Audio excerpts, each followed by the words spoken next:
নিরাপদ, পরিচ্ছন্ন ও জ্ঞানচর্চার ক্যাম্পাস বিনির্মাণের অঙ্গীকার নিয়ে ঢাকা বিশ্ববিদ্যালয়ে শোভাযাত্রা করেছে বাংলাদেশ জাতীয়তাবাদী ছাত্রদল। সোমবার বিকেলে মহসিন হলের খেলার মাঠ থেকে শুরু হয় এই শোভাযাত্রা।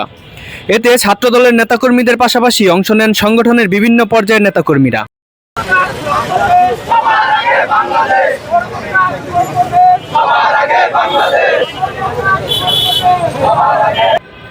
শোভাযাত্রাটিতে মহসিন হলের মাঠ থেকে ভিসি চত্বর ও টিএসসি হয়ে অপরাজয় বাংলার পাদদেশে গিয়ে শেষ হয়। পরে সেখানে সংক্ষিপ্ত সমাবেশ অনুষ্ঠিত হয়।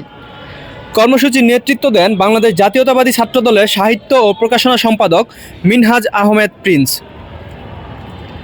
ঢাকা শহর সহ বিভিন্ন শহরগুলোতে জলাবদ্ধতা একটি অন্যতম সংকট, আর এর পেছনে দায়ী প্লাস্টিক বর্জ্য এবং ঠিকমতো ডাস্টবিনে আমরা অসচেতনতামূলকভাবে যে ময়লা আবর্জনাগুলো ফেলছি তার জন্য প্রায় 40% ড্রেনেজ সিস্টেমের সমস্যা তৈরি হচ্ছে।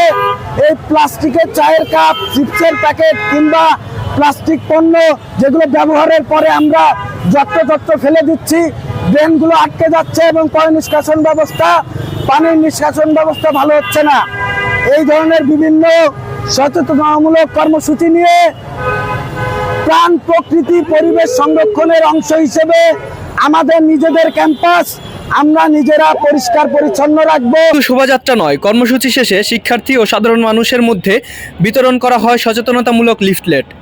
এতে পরিচ্ছন্নতা ও বর্জ্য ব্যবস্থাপনা, বৃক্ষরোপণ ও প্রাণ প্রকৃতি সংরক্ষণ, বিদ্যুৎ ও পানি সাশ্রয় এবং সামাজিক শৃঙ্খলা ও সৌহার্দ্য এই 4টি বিষয়ের উপর গুরুত্বারোপ করেন প্রিন্স।